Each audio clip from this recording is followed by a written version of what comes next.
Good morning, students.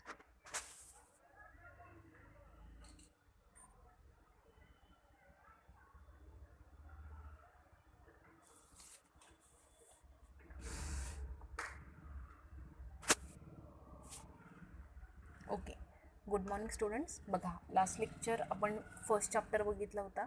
Okay, म्हणजे last व्हिडिओजमध्ये आपण first chapter cover केला आहे. ओके, आता नेक्स्ट चॅप्टर म्हणजे second chapter number 2 A C fundamentals आपण बघणार आहोत. Okay, so A C fundamentals, A C means alternating current. Okay, and D C means direct current. Okay, so बघा, A C म्हणजेच काय, अल्टरनेटिंग. ओके, म्हणजेच alternating means the name itself indicates that alternating current. Okay, alternating means changes the current. Okay, so magnitude and direction as well as polarity will also changes. Okay, so AC representation आपण कसं करतो, sine waveform through. Okay, म्हणजे positive half cycle and negative half cycle. Okay, so mathematical expression in sine. Okay, because of sine waveform. Okay, so AC fundamentals. Okay, so fundamentals in that various factors are to be considered. Okay, so which are the form factor, RMS value, peak value, average value. Okay, then crest factor. Okay, AC waveform, time period, various parameters of AC fundamentals are LC, that is resistance, inductance and capacitor. Okay, so determine voltage and current in AC circuit. Okay, so in that introduction, in day-to-day life we use electrical power for various applications including the domestic and industrial applications. Okay, so day-to-day life मध्ये electrical power various ॲप्लिकेशनमध्ये काय होते, वाढत आहे. Okay, म्हणजेच electricity power काय होती, demand काय होती, वाढते. Okay, so that for residential, commercial as well as industrial purposes. Okay, means residential means household applications, home हाऊसेसमध्ये सुद्धा आपल्याला इलेक्ट्रिसिटी नीड नेसेसरी आहे. ओके, सो कमर्शियलमध्ये सुद्धा आपल्याला इलेक्ट्रिसिटी रिक्वायर्ड आहे. म्हणजे सपोज कमर्शियल म्हणजेच तुमचं जे काय असतील school, colleges, hotel, restaurant, theatres. Okay, hospitals. Okay, so these are the residentials, apartments, buildings. Okay, next असेल industrial. Okay, industrial it requires compulsory 24 hours continuity of electricity supply. म्हणजेच इंडस्ट्रीमध्ये आपल्याला continuity of electricity supply required आहे. Okay, म्हणजेच इंडस्ट्रीमध्ये काय असतील, आपले नंबर ऑफ मशीन्स असतील, मोटर्स असतील. ओके, सो आणि जे काही इंडस्ट्रीचे पॅरामीटर्स असतील, अप्लायन्सेस असतील, कंपोनंट्स असतील. ओके, ते ऑपरेट होतात कशावर, इलेक्ट्रिसिटीवर. So electricity demand of industrial demand, continuity of supply should be maintained. So that's why electricity demand is increased day by day. So generation of electricity, transmission of electricity, distribution of electricity and utilization of electricity is also increased. Okay, for most of domestic applications we use a single phase AC supply. Okay, मग जे काही domestic appliances आहेत म्हणजे household applications आहेत, residential आहे, तिथे आपल्याला single phase supply, single phase AC supply required आहे. की okay, for high power industrial applications the 3-phase AC supply is use. Okay, म्हणजे हाय पॉवर ॲप्लिकेशन्स आहेत. ओके, हाय पॉवर इंडस्ट्रियल ॲप्लिकेशन्स म्हणजे इंडस्ट्रीमध्ये जे काही 3-phase मशीन्स असतील, 3-phase मोटर्स असतील. Okay, so on that it requires 3-phase supply. Okay, मग high power industrial ॲप्लिकेशनसाठी 3-phase AC supply is use. Okay, for certain purpose for certain domestic applications such as the telephone, the DC supply is used. Okay, मग काही जे काही domestic ॲप्लिकेशन्समध्ये सुद्धा टेलिफोनसाठी वगैरे आपल्याला DC supply use करतो.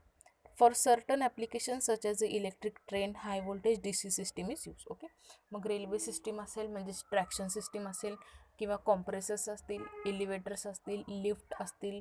ओके, सो तिथं काय compulsory DC system, DC supply is used. Okay, next difference between AC and DC.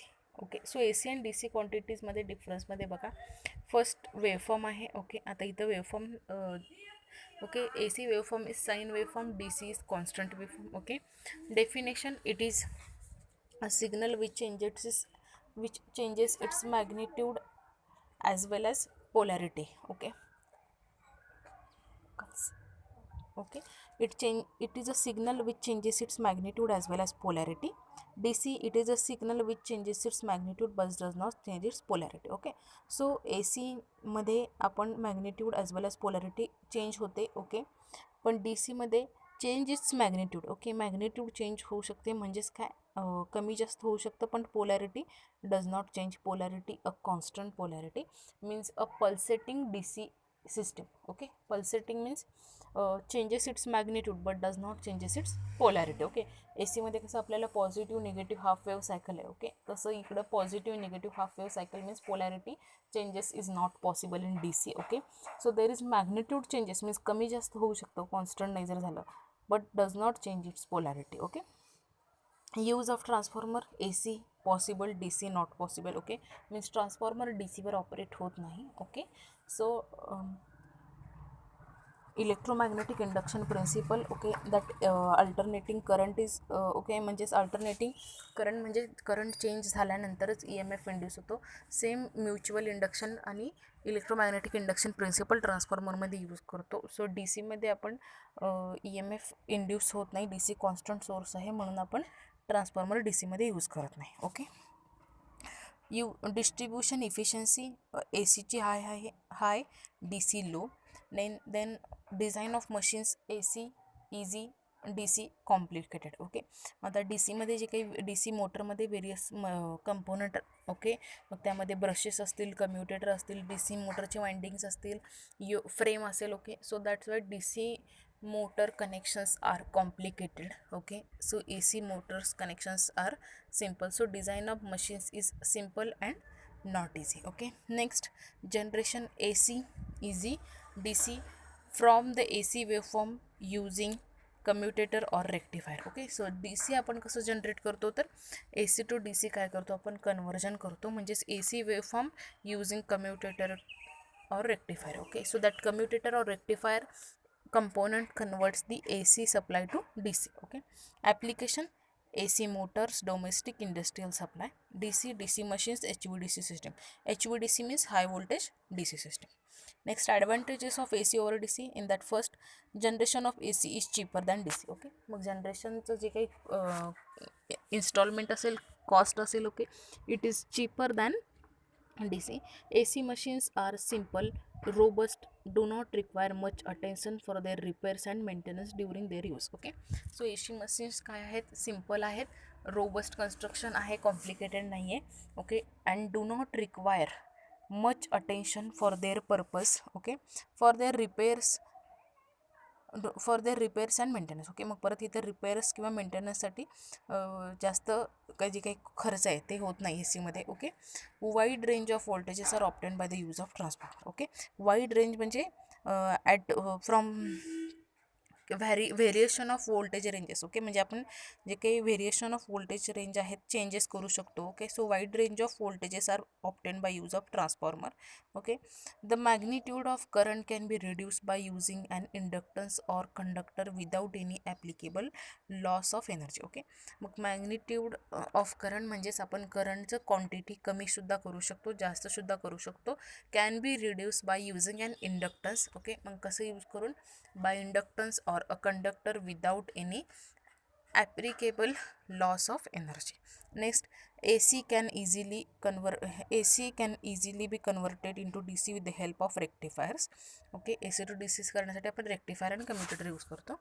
When AC is supplied at higher voltage in long distance transmission, line losses are small compared to DC transmission. Okay, मग आता AC transmission system that मग म्हणजे हाय व्होल्टेजला आपण AC transmission करताना त्याच्यामध्ये losses कमी आहेत as compare to DC. Okay, so disadvantages, peak value of AC is high and it is dangerous to use, so better insulation is required. Okay, peak value of AC is high म्हणजे काय, जे काय high value of voltage आहे. Okay, so AC is high and it is dangerous. Okay, so हे काय आहे, dangerous आहे म्हणजे continuously changes with respect to time, म्हणजे पॉझिटिव्ह निगेटिव्ह हाफ सायकल किंवा continuously zero peak. Okay, so that's why it is dangerous to use, so better insulation is required. Okay, next, it attracts person who touches it, unlike DC which gives a repelling shock. Okay, म्हणजे पर्सन्सना काय करतात, ते attract करतात, म्हणजे person body is also one type of a path to flow of current. Okay, so which gives a repelling shock. In AC is transmitted from surface of the conductor and hence need several strands of thin wires insulated from each other. Okay, so मग several strands of thin wires are insulated म्हणजे वायर्सना जे काही separate insulation provide केलेलं असतं म्हणजेच coating provide केलेलं असतं separate insulated from each other. Okay, next electrical potential. So electrical potential means when a body is charged, it can attract an oppositely charged body and can repulse a similar charged body. Okay, so body is charged and it can attract an oppositely charged body. Okay, म्हणजे एक body charge असेल तर दुसरी oppositely charge body काय करते, attract करते. Can repulse a similar charged body. That means the charged body has ability to doing work. That ability of doing work of charged body is defined as electrical potential. Okay, म्हणजे oppositely charge body attract करणं. Okay, that mean ability of to doing work. Okay, मग त्यालाच काय म्हणायचं, electrical potential of that body. Okay, so definition, electrical potential at a point in an electrical field is defined as amount of work to be done to bring a unit positive electric charge from infinity to that point. Okay, so unit of positive electric charge from infinity to that point. Okay, 2 points असतील A B consider. Okay, so in that difference between that two potentials, okay, or attracted to that charge body oppositely to negative charge body. Okay, so this is called a electric potential. The unit of electrical potential is volt. Okay, potential is also called as a voltage. Difference in the potential of the potential of the 2 points is called as potential difference. Okay, मग आता 2 point मधलं जे काही difference आहे, potential difference आहे, त्याला काय म्हणायचं, पोटेन्शियल डिफरन्स म्हणायचं. Electric current is nothing but the rate of flow of electron charge through a conducting medium with respect to time. Okay, so current, आता करंट मीन्स काय, जे काही इलेक्ट्रिक करंट आहे, okay, is a rate of flow of electrons. Okay, जे किती number of flow of electrons, okay, through with respect to time. So unit of current is coulombs per second or ampere. Next is Faraday's law of electromagnetic induction. Okay, Faraday's law of electromagnetic induction in previous lecture आपण बघितलंय. Okay, so whenever current carrying conductor placed in magnetic field, it experiences a mechanical force. Okay, म्हणजे conductor असेल तर it cuts the magnetic fluxes and induces an EMF. So this is Faraday's law of electromagnetic induction. Relationship between induced EMF and flux. Okay, so position of magnet rest, deflection of galvanometer, no deflection in galvanometer. Okay, magnet moves towards the coil, deflection galvanometer in one direction. Okay, मग magnet काय, कॉइलच्या डायरेक्शननी काय होतो, move होतो, म्हणजेच conductor कॉइलच्या डायरेक्शननी move होतो. Deflection of galvanometer is only one direction. Magnet is held stationary at same position, no deflection in galvanometer. Magnet moves away from the coil, deflection in galvanometer but in opposite direction. Magnet is held stationary at same position, no deflection in galvanometer. Okay, next.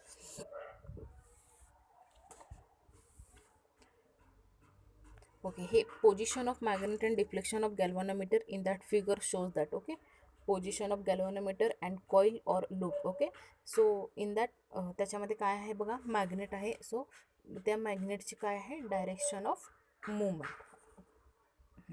Next, generation of single phase AC by elementary alternator. Okay, आता बघा generation of single phase AC कसं असेल, दोन काय असतील, pole असतील, north pole and south pole. Okay, in that alternating current, okay, means moving coil or moving conductor is placed. Okay, moving conductor or current carrying conductor placed in magnetic field. Okay, मग त्याच्यामध्ये आपण काय केलं आहे, spiral rings आहेत आणि एक conductor आहे. ओके, मग काय केलं आपण, सप्लाय दिल्यानंतर current direction. Okay, see that बघा. Single phase generator is also known as single phase alternator, is an alternating current electrical generator that produces single continuously alternating voltage. बघा, single phase generator. The design of revolving armature generator is to have the same armature part of rotor and magnetic field on stator. Okay, म्हणजे magnetic field कुठं generate होणार, तुमच्या स्टेटरला म्हणजे stationery पार्टला, आणि तुमचं जे काही मॅग्नेट आहे किंवा रोटर आहे ते काय असणार, रोटेटिंग असणार म्हणजे मूविंग असणार.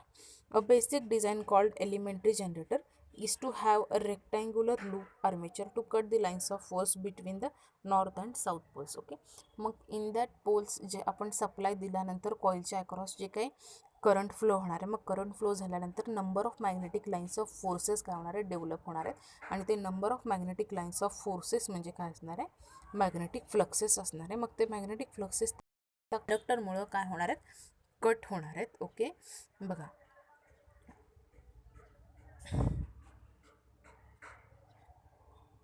armature to cut the lines of force between the north and south poles. By cutting lines of force through rotation it produces electric current. Okay, मग आता हे जे काही मॅग्नेट आहे ह्या कंडक्टरच्या मॅग्नेटच्या रोटेशनमुळं हे मॅग्नेटिक फ्लक्सेस काय होणार आहेत, कट होणार आहेत. Then it produces electric current. The current is sent out of the generator unit through two sets of slip rings and brushes, one of which is used for each and the armature. Okay, so slip rings आणि brushes बघा इथं दाखवले. Blue colour it is purple colour it is a slip ring and तुमचे जे काही brushes असतील green colour काय आहेत, ब्रशेस आहेत. Okay, so in this two pole design, as the armature rotates one revolution it generates one cycle of single phase alternating current. Okay, so armature काय होणार तुमचा किंवा जे काही मॅग्नेट आहे ते काय होणार, रोटेट होणार. One revolution it generates one cycle of single phase alternating current AC. To generate AC output the armature is rotate to constant speed having a number of rotations per second. Okay, मग आता AC output generation होण्यासाठी काय करावं लागेल, armature is rotated. Okay, armature rotate होतं at a constant speed having a number of rotations per second. Okay, constant स्पीडने rotate झाल्यानंतर number of काय असतील, rotations per second to match the desired frequency in hertz of AC output. Okay, मग desired फ्रिक्वेन्सीला काय होतील, हे output match होईल. ओके, बघा step 1 armature at 0 degree. Okay, मग आर्मेचर ॲट 0 डिग्रीला बघा व्होल्टेज कॉन्स्टंट आहे. ओके, 0 व्होल्टेज आहे. ओके, म्हणजे 0 डिग्रीला इथं there is no any phase angle or there is no any phase difference at 0 degree phase difference. Okay, continue बघा at 0 degree the rectangular arm of armature does not carry any lines of force giving 0 voltage output. Okay, म्हणजे जे काही हे आहे lines of force आहेत किंवा magnetic fluxes आहेत. Okay, so does not carry any lines of force giving 0 voltage output. Okay, output voltage काय आहे, 0. बघा नेक्स्ट आर्मेचर ॲट 90 डिग्री. मग आर्मेचर तुमचा 90 डिग्रीने काय झाला, रोटेट झाला. रोटर तुमचा काय झाला, रोटेट झाला 90 डिग्रीने. तर बघा 0 to peak value of voltage is generated. Okay, as the armature arm rotates at a constant speed toward the 90 degree position more lines are cut. Okay, मग ह्याच्यामुळे काय होतील, maximum lines are to be cut. Okay, मग ह्याच्यामुळे maximum lines cut झाल्यानंतर काय होईल, the lines of force are cut at most when armature is at the 90 degree position giving out most current in one direction. Okay, मग ते काय असेल तुमचं बघा खाली वेवफॉर्ममध्ये 0 to peak value of EMF will be generated. Next armature at 180 degree. आता armature at 180 डिग्रीला परत काय होणार, तुमचं फ्लक्सेस काय होणार, maximum number of lines of forces are cut giving out lesser voltage until become 0 again at the 180 degree position. Okay, मग one cycle म्हणजेच पॉझिटिव्ह हाफ सायकल काय झाली, जनरेट झाली. ओके, नेक्स्ट बघा आर्मेचर ॲट 270 डिग्री. मग armature at 270 डिग्रीला number of magnetic lines of forces or fluxes are to be cut. Then काय होणार, giving out the maximum voltage on opposite side. Okay, मग आता परत अपोजिट साईडला म्हणजे निगेटिव्ह साईडला निगेटिव्ह हाफ सायकल काय झाली, जनरेट झाली. ओके, नेक्स्ट बघा आर्मेचर ॲट 360 डिग्री. आता आर्मेचर म्हणजे तुमचं रोटर काय झालं, पूर्ण वन सायकल रोटेशन झालं. रोटेट झाल्यानंतर 360ला one voltage output is given, म्हणजेच तुमचं one AC waveform, one AC cycle output आपल्याला काय झालं, मिळालं. Okay, the voltage decrease again as it completes the full rotation. In one rotation AC output is produce with one complete cycle as represent in sine wave. Okay, मग आता AC output आपल्याला काय झालं, मिळालं म्हणजेच प्रोड्यूस झालं with one complete cycle as represented in time in sine wave. Okay, आता ह्याच्यामध्ये दिसतंय बघा आपल्याला साईन वेव्ह फॉर्ममध्ये एक सायकल कंप्लीट जनरेट झाली. 0 to 360 डिग्रीला एक सायकल पूर्ण काय झाली, 1 रिव्होल्युशन 1 रोटेशन. ओके, नेक्स्ट बघा. So this is about AC generation. Next definition related with AC signal. Okay, in that waveform, the waveform is a graph of magnitude of an AC quantity against time. Okay, आता waveform through आपण काय करू शकतो, AC quantity म्हणजेच magnitude of an AC quantity will be with respect to time will be represent or will be show. Okay, next cycle, each repetition of one positive and identical negative part is called cycle. Okay, आता cycle म्हणजे काय, each one positive half cycle and one negative half cycle repeated. Okay, so that part is called as cycle. Okay, figure मध्ये दिसतंय बघा. Okay, positive half cycle and negative half cycle, that is one complete AC cycle 0 to 360 degree or 0 to 2 pi radians. Okay, on Y axis तुमचं काय असेल, voltage किंवा current quantity असेल, x ॲक्सिसला काय असेल, टाईम असेल. ओके, नेक्स्ट बघा, instantaneous value. Instantaneous value of AC quantity is defined as, okay, instantaneous value of AC quantity is defined as the value of that quantity at a particular instant of time. Okay, at the particular instant of time जे काही value आपल्याला मिळते. Okay, so this is called instantaneous value. Example I1 and I2. Okay, so बघा, जे काही black लाईनमध्ये दाखवले ते instant value of current. Okay, so that instant value of current we will get. Okay, so that value of current at instant is called instantaneous value. Okay, next angular velocity. ओके, angular velocity, that is omega, is equal to d phi by dt. Angular displacement is rate of change of angle with respect to time. Okay, that is omega is equal to 2 pi by t. Okay, 2 pi means 0 to 360 degree, so 0 to 2 pi, so total 2 pi by t. Okay, so 1 by t means frequency.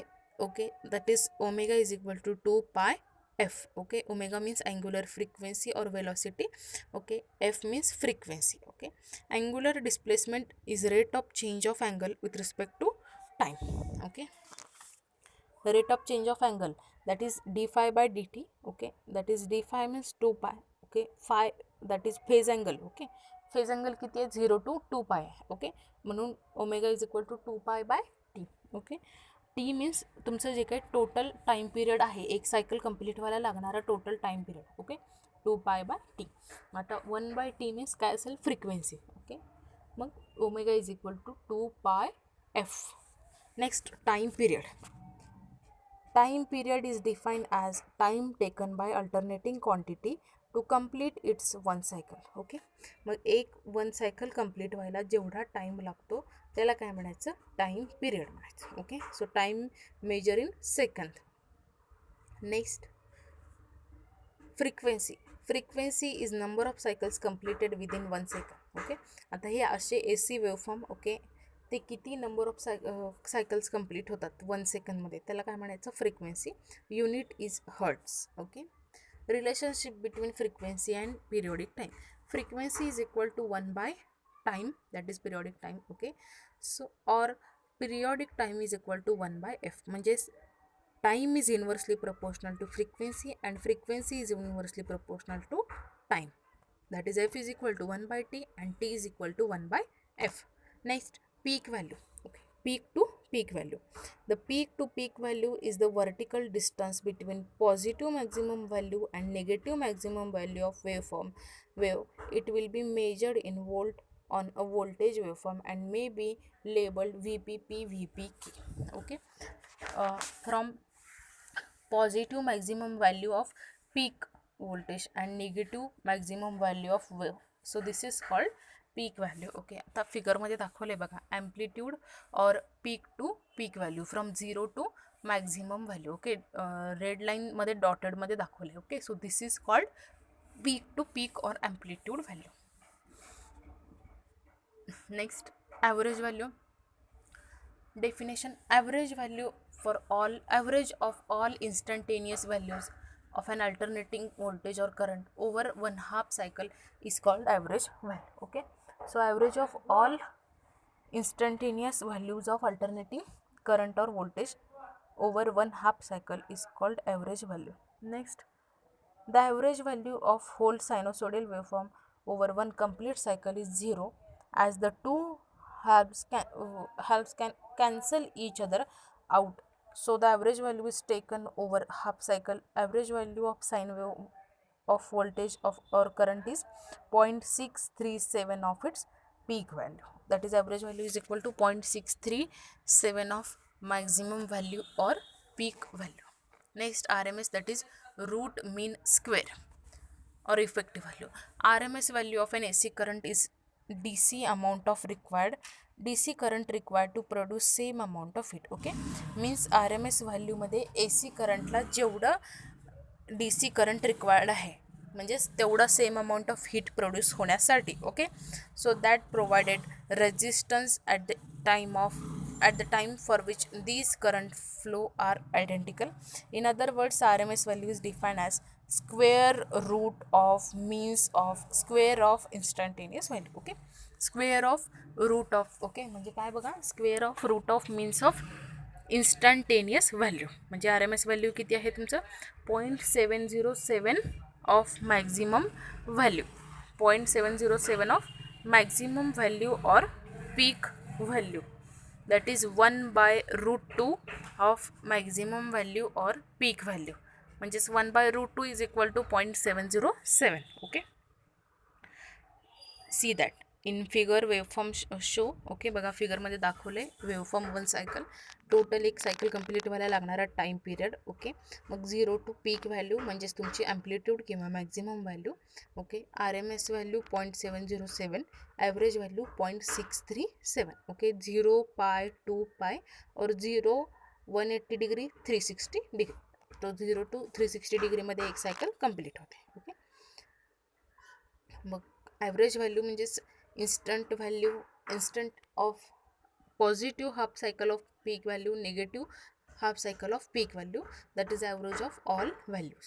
Form factor is the ratio of RMS value to the average value. आता form factor means काय, ratio of RMS value to the average value. RMS value किती आहे 0.707, average value 0.637. So 0.707 bye 0.637 करून बघा, form factor is 1.11. Okay, so form factor always 1.11. Next, crest factor or peak factor. Okay, crest factor is the ratio of peak value to the RMS value. Okay, crest factor किंवा peak factor म्हणजेच काय, ratio of peak value to the RMS value. Okay, आता peak value म्हणजेच तुमचं maximum value किंवा पीक value असेल आणि RMS value किती असेल 0.707. Okay, so peak factor always किती असेल 1.414. Okay, form factor 1.11, peak factor 1.414. Okay, so today we have to stop here. Thank you.